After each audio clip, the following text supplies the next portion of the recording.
আসসালামু আলাইকুম। একটি খবর আমাদের কাছে এসেছে কিছুক্ষণ আগে যে কুমিল্লার ইসাপুরে আমাদের ঢাকা ইউনিভার্সিটি থেকে 50 জন এসেছিল টোটাল। এর মধ্যে 10 জনকে আমাদের জিম্মি করা হয়েছে, বাকি 40 জনকে আলাদা করে ফেলা হয়েছে। এই ধরনের একটা খবর আমাদের কাছে এসেছিল। আমি নিজে এখন কুমিল্লাতে আছি। কুমিল্লাতে এসেছি আমাদের ত্রাণ সহায়তা নিয়ে, এবং এই ত্রাণটি আমরা কিছুক্ষণের মধ্যেই কুমিল্লা যেই আমাদের পুলিশ লাইন আমরা পৌঁছে দিব, এবং সেখানে আরও অন্যান্য যে ত্রাণগুলো রয়েছে সমন্বিতভাবে আমরা সেখানে পৌঁছে দেব।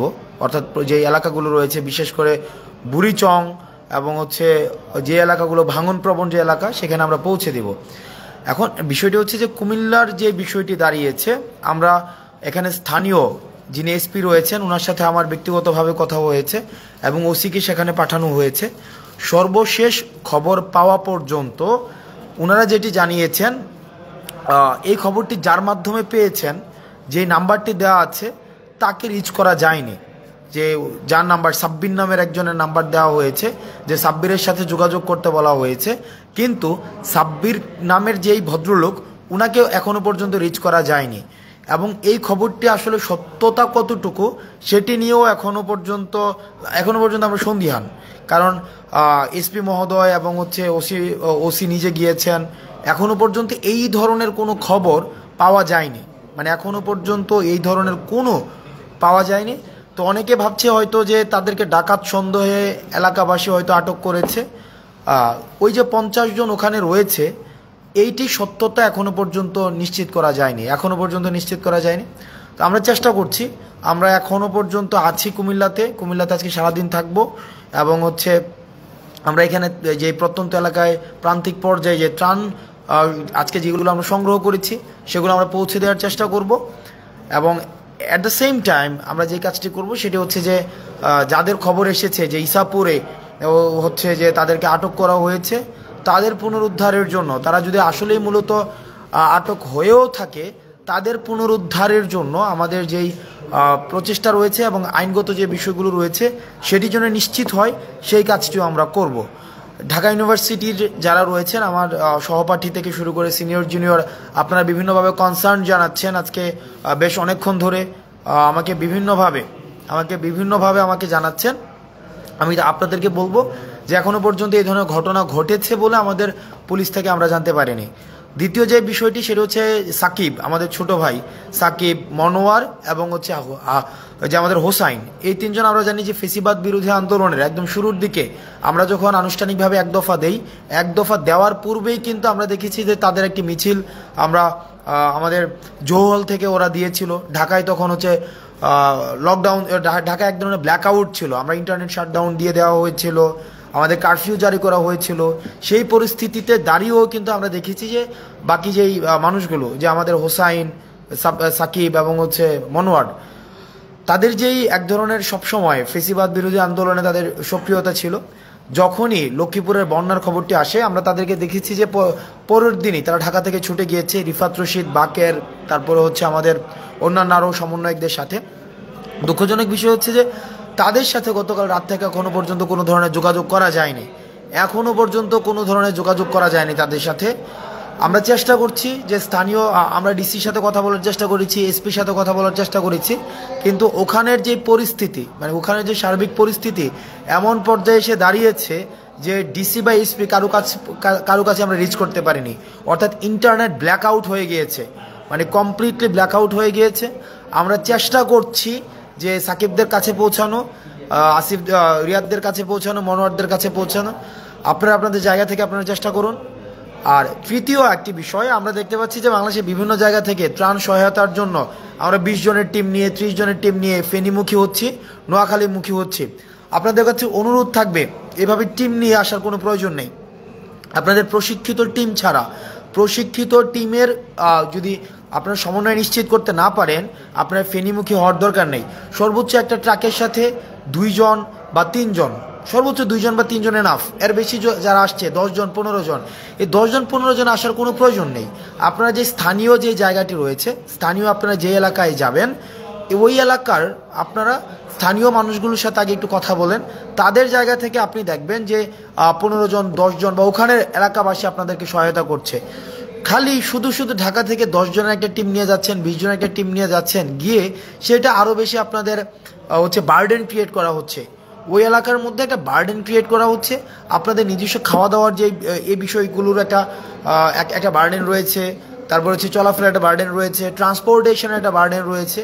এই সার্বিক যে বার্ডেনগুলো, এই বার্ডেনগুলো বিবেচনায় আপনার একটা ট্রাকের সাথে হায়েস্ট 2 জন আসতে পারেন, কিন্তু 10 জন বা 15 জন এই যে আসার যে বিষয়টি কি, সেটা হচ্ছে একটা ট্যুরের মতো হয়ে যায়। এই যে ট্যুর বা আমরা মনে হচ্ছে যেটা ট্যুরে যাচ্ছে, আমরা স্বাগত জানাই মানুষের যে অংশগ্রহণ হচ্ছে যে ত্রাণ কার্যক্রমের মধ্যে, এই বিষয়টিকে আমরা স্বাগত জানাই। কিন্তু এভাবে 10 জন 15 জন এভাবে যাওয়ার বিষয়টিকে আমরা নিরুৎসাহিত করি নিজেকে সেভ করার জন্য। গতকাল ঢাকা বিশ্ববিদ্যালয়ে একটা বোট ডুবে গিয়েছিল ফেনীতে, তাদেরকে রেস্কিউ করার জন্য আমাদের আবার টিম পাঠাতে হয়েছিল। এখন আমাদের যে এই সংকটকে আমরা আমাদের অংশগ্রহণের মধ্য দিয়ে আরও বেশি আমরা সংকটতর করতে পারি না, বরং আমরা যেটা করতে পারি সেটা হচ্ছে সংকটটিকে কীভাবে মিটিগেট করা যায়, আমাদের মিটিগেশন এবং অ্যাডাপ্টেশন প্রসেসের মধ্য দিয়ে সেই জায়গাটিতে আমাদের হচ্ছে গুরুত্ব বেশি করে দিতে হবে। রেদার আমরা যদি এই কাজটি বারবার করে এই সংকটকে আমরা আরও বেশি পাইল আকারে বৃদ্ধি করতে থাকি, তাহলে সেটি কিন্তু আমাদের জন্য হচ্ছে আগে প্রবলেমেটিক এবং এটি ইনএসকেপেবল প্রবলেম আমাদের জন্য ক্রিয়েট করবে। আমরা চাই না আমাদের জন্য এই প্রবলেমগুলো ক্রিয়েট হোক। আমরা চেষ্টা করছি, আজকে 3টি বিষয় নিয়ে আমি কথা বললাম। 1 নম্বর বিষয় হচ্ছে যে ইসাপুরে যারা হচ্ছে খবর এসেছে ডাকাত ধরেছে, এই বিষয়টি নিয়ে এখনও সত্যতা জানা যায়নি। 2 নম্বর বিষয় সাকিব, হোসাইন রিয়াদ এবং মনোয়ারের যে বিষয়টি সেটি নিয়ে। আর 3 নম্বর বিষয় আপনারা আপনাদের জায়গা থেকে চেষ্টা করবেন যেন যে সাঁতার না জানলে এবং যদি প্রশিক্ষিত কোনো রেস্কিউ টিমের সাথে যদি সংশ্লিষ্টতা না থাকে, তাহলে সেক্ষেত্রে আপনারা ত্রাণ কার্যক্রমে আসার প্রয়োজন নেই। রেদার আপনারা যেটা করতে পারেন টিএসসিতে, আপনারা দেখেছেন যে আমাদের প্রতিদিন ত্রাণ কার্যক্রম চলছে। আমি আজকে কুমিল্লা এসেছি, কুমিল্লায় হয়তো আমি সকালের মধ্যে ফজরের মধ্যে ত্রাণ কার্যক্রম আমরা শুরু করে দিতে পারবো পুলিশ লাইন থেকে। আবার 3টার দিকে ঢাকায় ব্যাক করে আবার আমরা ত্রাণ সংগ্রহ করব এবং ত্রাণগুলো বাংলাদেশের বিভিন্ন জায়গায় আমরা পৌঁছে দেওয়ার চেষ্টা করব। ত্রাণগুলো বিভিন্ন জায়গায় পৌঁছে দেওয়ার চেষ্টা করব। আপনারা কুমিল্লায় যারা রয়েছেন বিভিন্নভাবে আমাদের কাছে শঙ্কার কথা বলেছেন, আমরা আমাদের জায়গা থেকে আমরা চেষ্টা করেছি। এবং এটি যেহেতু এটা জাতীয় দুর্যোগ এবং এই জাতীয় দুর্যোগে আমাদের জয়েন্ট কোলাবোরেটিভ ভেঞ্চার ছাড়া আমাদের কখনোই এই জাতীয় দুর্যোগ থেকে উত্তরণ সম্ভব নয়। আমাদের এই দুর্যোগটিকে আমরা দেখছি যে এটি একটি ইন্টেনশনালি ভারত ওয়াটার গেটগুলোকে খুলে দিয়েছে, আমাদেরকে পূর্ব প্রস্তুতির কোনো সুযোগ দেয়নি। এটির মধ্য দিয়ে আমাদের ভারতের সাথে পরবর্তী যে সম্পর্কটি, সেই সম্পর্কটি একটি টেস্টিমোনিয়াল হিসেবে বিবেচিত হবে। আমরা বিবেচনায় রাখতে চাই ভারত আমাদের সাথে এখন যেভাবে আচরণ করছে, ভবিষ্যতে আমরা ভারতের সাথে কিভাবে আচরণ করব, এই বিষয়টি টেস্টিমোনিয়াল হচ্ছে এখনের সিদ্ধান্ত। ভারতের সিদ্ধান্তটি নিয়ে নিল এবং তারা আমাদের সাথে প্রতিবেশী সুলভ আচরণ করেনি। যেহেতু কুমিল্লা একটি ভারতের বর্ডার ঘেঁষিত একটি এলাকা, বুড়িচং, বিশেষ করে বুড়িচং, ওদিক থেকে কসবা রয়েছে, ব্রাহ্মণবাড়িয়ার কসবা রয়েছে, আমরা চেষ্টা করছি যতটা সম্ভব আমাদের হচ্ছে এই সংকটগুলোকে কাটানো। আপনারা আপনাদের জায়গা থেকে আপনারা চেষ্টা করুন। আর দয়া করে গুজব ছড়াবেন না।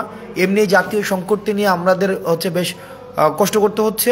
আপনারা যে আপনাদের জায়গা থেকে কোনো তথ্যের অথেন্টিসিটি যদি আপনারা না পান, একটি তথ্য ফেসবুকে শেয়ার করার পূর্বে আপনারা ভেরিফাই করবেন, যেটাকে আমরা বলি যে ক্রস চেক করে নেওয়া। একটি ক্রস চেক করার পূর্বে আপনারা একটি তথ্য কখনোই ফেসবুকে শেয়ার করবেন না, কারণ এটি একটি আতঙ্কটা, এটাকে একটি চেইন, একটি আতঙ্ক। 1 জন থেকে 3 জন, 3 জন থেকে 8 জন, 8 জন থেকে 16 জন, অর্থাৎ চেইন রিয়েক্টিভ একটা অ্যাপ্রোচের মধ্যে দিয়ে এটা ছড়িয়ে যায়। সেজন্য কোনো খবর শেয়ার করার পূর্বে আপনাদের যে কাজটি করতে হবে সেটা আগে আরও 5-6 জনের কাছে নিশ্চিত হয়ে নেবেন, পার্সোনালি নক করে, যে এই তথ্যের সত্যতা কতটুকু।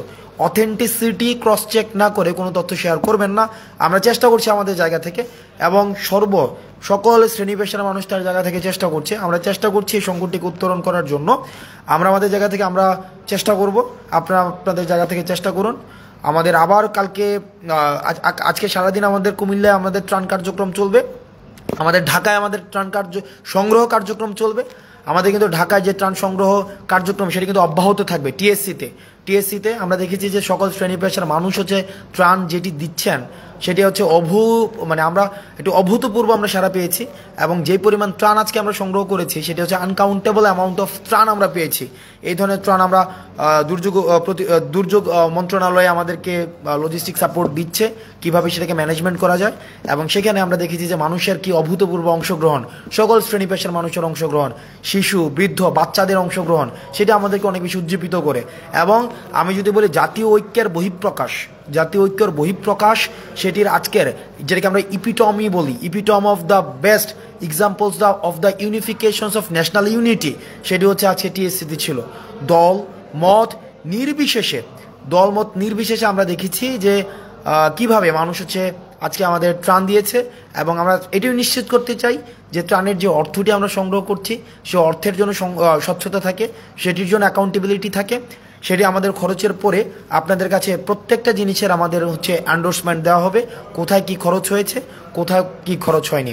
আপনারা আপনাদের জায়গা থেকে সচেতন থাকবেন, সাবধানে থাকবেন। সালামু আলাইকুম।